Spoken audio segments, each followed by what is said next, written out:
Bom dia, boa tarde, boa noite, meus queridos! Bem-vindos ao nosso canal do YouTube e principalmente a correção das nossas questões da newsletter.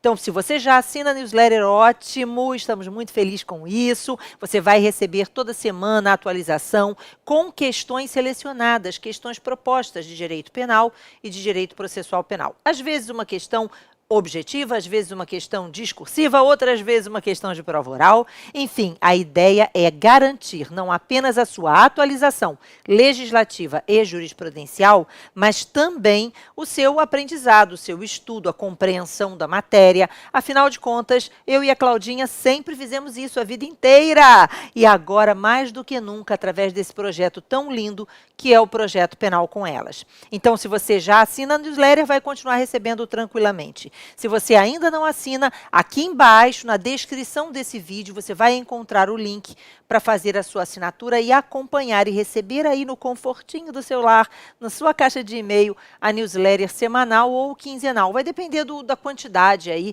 de informação que a gente tenha para te passar. Num primeiro momento, a gente está fazendo a newsletter semanalmente, tá? Mas a gente vai avisar direitinho, você recebe direto no seu e-mail. Fato é, gente, que na nossa newsletter do dia 23 de março, nós fizemos duas propostas de questões. Então, em algumas newsletters vão duas questões, às vezes mais questões, enfim, vai variar de uma semana para outra.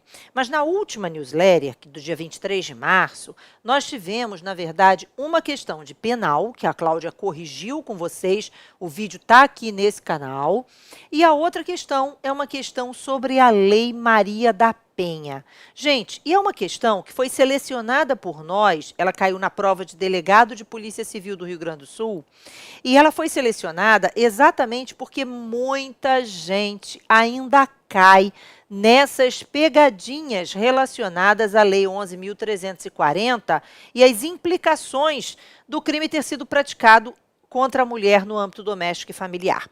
Então, vamos dar uma olhada nessa questão. Eu coloquei aqui a questão no nosso slide, quero que você preste atenção nela. Então, novamente, Delegado de Polícia Rio Grande do Sul, 2018. A questão diz assim: de acordo com a Lei Maria da Penha e o entendimento sobre o tema pelos tribunais superiores, analise as assertivas que seguem e assinale V se verdadeiras ou F se falsas, ou seja, uma questão de verdadeiro ou falso. Tá? Então, vamos lá, vamos dar uma olhada no primeiro tópico dessa questão. Maria foi agredida com socos por seu namorado, sem que tenham ocorrido lesões corporais, caracterizando a hipótese vias de fato. Então, o que eu estou trabalhando aqui é o artigo 21 da Lei de Contravenções Penais. Então, é a contravenção penal de vias de fato. Nesse caso, deverá representar contra o agressor para a instauração de inquérito policial. Bom, então vamos primeiro trabalhar, é uma questão sobre a natureza da ação penal da contravenção de vias de fato. Então, a primeira coisa que a gente tem que ter em mente é que contravenções penais são a hipótese do crime anão, né? Então, são infrações, em regra, de ação penal pública incondicionada. Então, quando a gente pensa numa contravenção penal, ela é, a princípio, uma infração de ação penal pública incondicionada, todas as contravenções penais. No entanto, no que se refere às vias de fato, desde o surgimento da Lei 9.099 de 95, começou a ocorrer uma discussão. Porque as vias de fato são um crime menor em relação ao crime de lesão corporal. E se o crime de lesão corporal leve, que antes da Lei 9.099 de 95 era um crime de ação penal pública incondicionada, passou a ser um crime de ação pública condicionada à representação, na forma do artigo 88 da Lei 9.099, como é que um crime menor que ele, que tem características muito parecidas, mas que é um crime, não é um crime, uma infração menor, que novamente é o crime anão, né? Não é um crime, é uma infração penal. Como é que uma infração penal, como vias de fato, que caracteriza uma situação menos gravosa que a hipótese da lesão corporal, continuaria sendo de ação penal pública incondicionada? E aí, parte da doutrina passou a defender que vias de fato, da mesma forma que o crime de lesão corporal, teria passado a exigir a representação do ofendido. O problema é que o enunciado aqui da nossa questão, essa assertiva que se refere à questão, caracteriza uma hipótese de vias de fato praticada contra a mulher no âmbito doméstico e familiar. Ah, Ana, mas ele é namorado dela. Gente, nós temos que nos lembrar que a hipótese de violência doméstica e familiar contra a mulher, ela exige apenas o vínculo afetivo. Um vínculo afetivo permanente, ainda que essa permanência seja de pouco tempo. Então, não faz diferença se é marido, se é companheiro, se é noivo ou se é namorado. Ainda se existe o vínculo de afetividade que une aquele casal, e aí não necessariamente um casal hétero afetivo, poderia ser um casal homoafetivo, e a vítima seja a mulher, certo? Caracterizada a hipótese de violência doméstica e familiar contra a mulher nos moldes da Lei 11.340 de 2006. Então, a hipótese é de violência doméstica e familiar contra a mulher, aplicando-se a Lei Maria da Penha. O problema, gente, é que no caso da Lei Maria da Penha, então no caso da lesão corporal em violência doméstica contra a mulher, a Lei Maria da Penha, ela estipula no seu artigo 41 que não é possível ser aplicada a Lei 9.099 de 95. E se a gente cogita, ou se surge a discussão sobre as vias de fato, se a contravenção penal de vias de fato passaria ou teria passado a ser de ação pública condicionada, isso se dá em razão da Lei 9.099 e do que ela dispõe para lesão corporal. Então, no caso das vias de fato, a jurisprudência firmou o entendimento de que, tanto quanto lesão corporal leve e lesão corporal culposa, a infração passa a ser de ação penal pública incondicionada, sem margem para discussão, quando houver sido praticado contra a mulher no âmbito doméstico e familiar. Ou seja, gente, lesão corporal leve, lesão corporal culposa, fora do âmbito doméstico e familiar, contra a mulher, né? Se a vítima, por exemplo, ainda que tenha sido no âmbito doméstico familiar, mas se a vítima for homem, o crime é de ação pública condicionada à representação por causa do artigo 88 da Lei Maria da Penha. Mas se a vítima é mulher no âmbito doméstico familiar, é pública incondicionada. E isso reflete sobre as vias de fato. Ficou claro? Então, o mesmo perfil a gente vai aplicar para vias de fato. Então, o entendimento majoritário é de que, muito embora as contravenções penais sejam infrações de ação penal pública incondicionada, no caso de vias de fato, a gente aplica o mesmo que a gente aplicaria para lesão corporal. E a mesma coisa quando é contra a mulher no âmbito doméstico familiar. Se não aplica a Lei 9.099, também não aplica para vias de fato. Então, resumindo, vias de fato é infração de ação pública incondicionada quando praticada contra a mulher no âmbito doméstico e familiar. Por isso, não tem isso de representação. A resposta aqui é falso. Ok? Entendido, gente? Hipótese número 2, a nossa segunda assertiva. E aí a segunda assertiva diz assim: mesmo que se trate de namoro duradouro, Maria não poderá receber medidas protetivas na Lei 11.340 de 2013, em decorrência das agressões sofridas, ainda que medidas cautelares diversas da prisão constante do 319 do CPP possam ser deferidas em seu favor. Realmente, gente, olha para cá, o fato de existir a Lei Maria da Penha não exclui a possibilidade do juiz aplicar medidas do artigo 319 do Código de Processo Penal. Lógico que, em sendo hipótese de violência doméstica e familiar contra a mulher, deve prevalecer o critério da especialidade. Talvez a Lei Maria da Penha apresente medidas protetivas de urgência mais adequadas ao caso concreto e que, obviamente, tem preferência sobre as cautelares não prisionais do 319 do CPP, ok? Então, a gente precisa entender isso. Mas, o que interessa nessa questão não é nem essa hipótese do 319, eu vou aplicar o 319 do CPP ou vou aplicar a Lei Maria da Penha. Na verdade, a discussão gira em torno do fato de não haver aí uma união estável ou um casamento envolvendo Maria e o agressor ou agressora, né? Então, a hipótese é namoro duradouro. Namoro duradouro se encaixa dentro da Lei Maria da Penha, né? Está dentro da hipótese de proteção à mulher, no caso da Lei 11.340 de 2006? Sim, perfeitamente, totalmente presente. Na verdade, gente, o que você tem Aqui, como resposta, é o artigo 5º, inciso 3º, e também posso mencionar, gente, até as outras hipóteses, mas o artigo 5º, inciso 3º, da Lei 11.340 de 2006. Então, se a gente observar direitinho, as questões relacionadas à Lei Maria da Penha, geralmente, elas giram em torno dos artigos 5º, 7º, 41, que é um artigo importante, 33, artigo 12, artigo 16. Então, geralmente, essas são as preferências de questões em relação à Lei Maria da Penha, porque são as questões relacionadas a,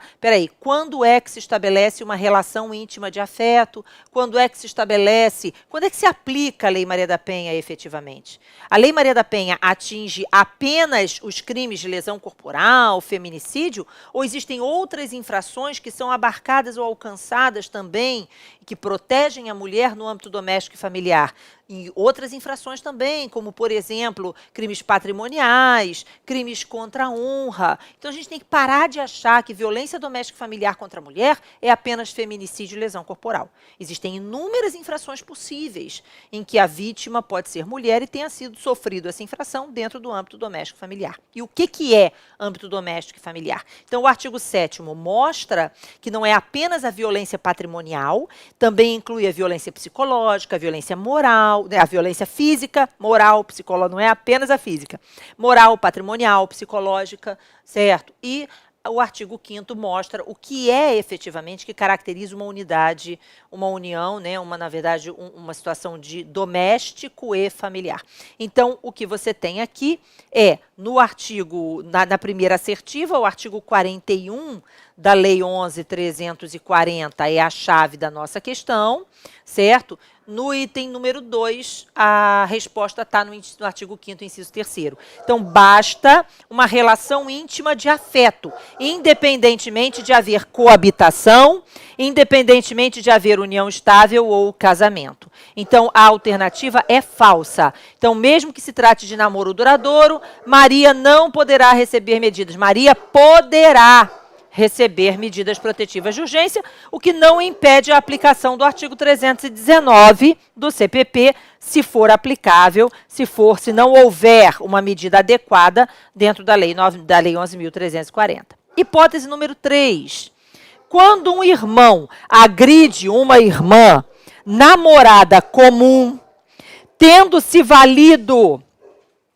Então, quando um irmão agride uma irmã namorada comum, tendo se valido de sua autoridade para subjugar a vítima, é possível o deferimento de medidas protetivas em favor da agredida. Então, presta atenção, gente, ainda, e aí é muito importante que você preste atenção nessa situação. A hipótese aqui é a seguinte: irmão e irmã. A Lei Maria da Penha, ela não protege a mulher no âmbito doméstico, ela protege também a mulher no âmbito familiar. E detalhe, não exige coabitação. A coabitação, ela é um dos marcos na Lei Maria da Penha. Então, eu vou te dar um exemplo. Imagine que você tenha uma república de amigos, pessoas que dividem um apartamento. Elas coabitam, embora não haja entre elas um vínculo familiar ou afetivo. Entenderam? Nesse caso, se, por exemplo, duas amigas vivem juntas dividindo um imóvel e uma agride a outra, é hipótese de proteção por parte da Lei Maria da Penha, tranquilamente. Então, a coabitação é suficiente. Então, se as pessoas coabitam, eu estou caracterizando a aplicação da Lei Maria da Penha se a vítima for mulher, nesse caso.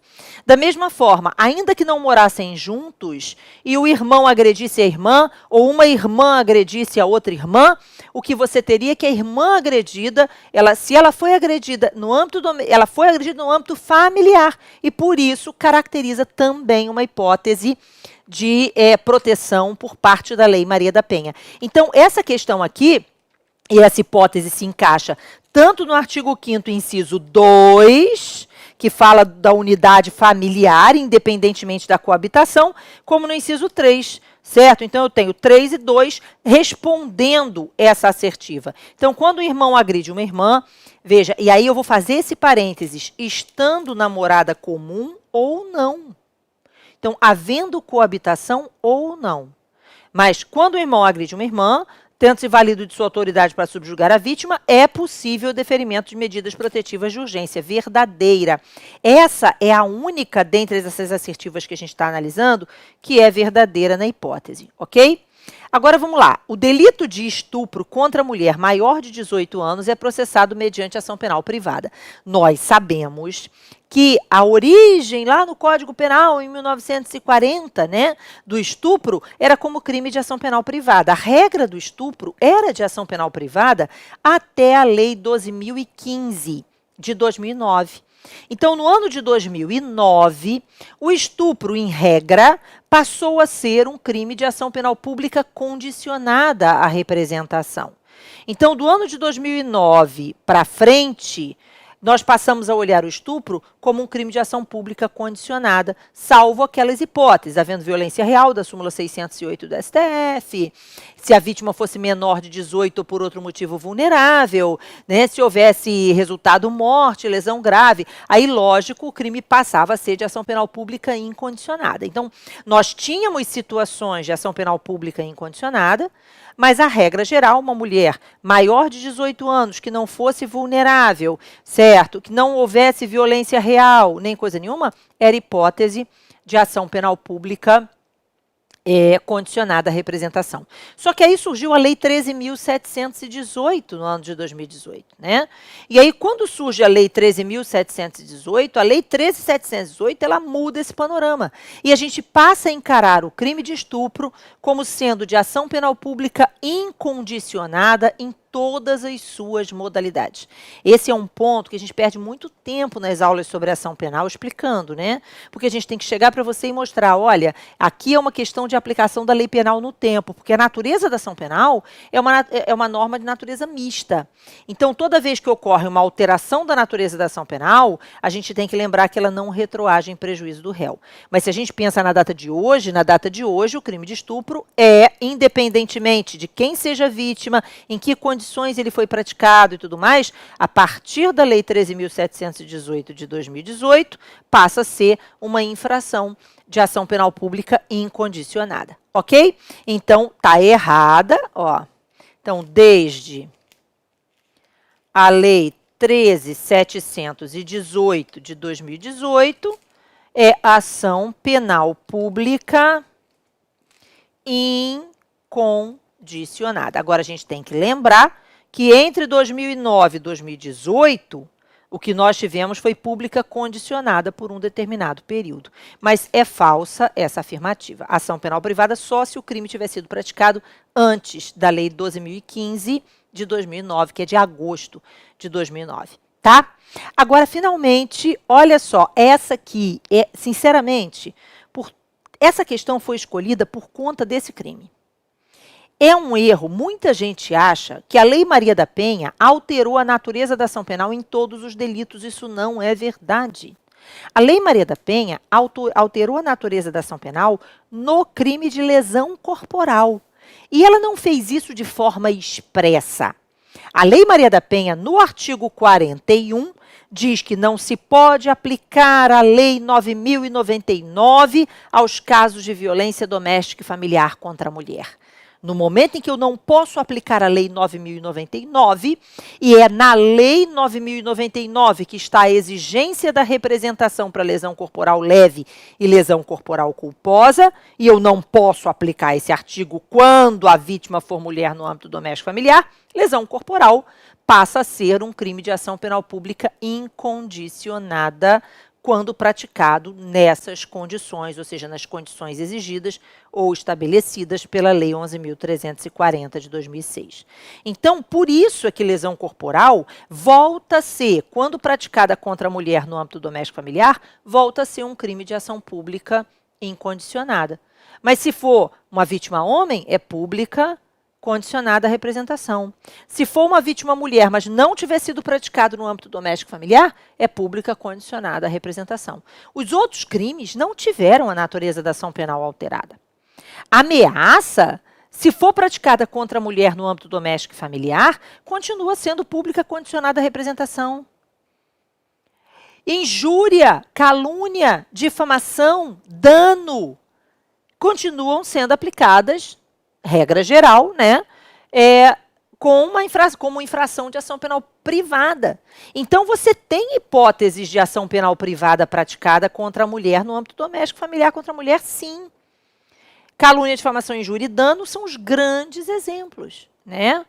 Lembrando aí o que eu mencionei sobre o artigo 7º. O artigo 7º diz, olha para cá, que a vítima mulher é protegida pela Lei Maria da Penha não apenas quando ela é vítima de feminicídio ou de lesão corporal, mas também quando existe violência psicológica, violência moral, violência patrimonial, e é exatamente aí que se encaixa o crime de calúnia, difamação, injúria e dano. Mas o crime continua sendo regra geral de ação penal privada. Então, o que você tem, na verdade, é que o delito de injúria, quando praticado contra a mulher no contexto da violência de gênero, é processado mediante ação penal privada. Então, está errada também essa última assertiva. E por isso mesmo, o gabarito dessa nossa questão na newsletter é a letra E, né? Falso, falso, verdadeiro, falso, falso. Ok? Entendido, gente? Então é isso, eu estou esperando você na nossa próxima newsletter, eu quero que você receba ela aí na sua casinha, dentro da sua caixinha de e-mail, para que você faça as questões que forem propostas e venha conferir com a gente aqui no canal. Novamente, está aqui embaixo, na descrição desse vídeo, como você acessa a newsletter e faz a sua assinatura, mas mais do que isso, eu quero você inscrito aqui no nosso canal. Se inscreve no canal, marca o sininho para ativar as notificações, que é para toda vez que a gente postar um vídeo, você ficar sabendo aí, tá bom? Segue também a gente nas nossas redes sociais. Um beijo!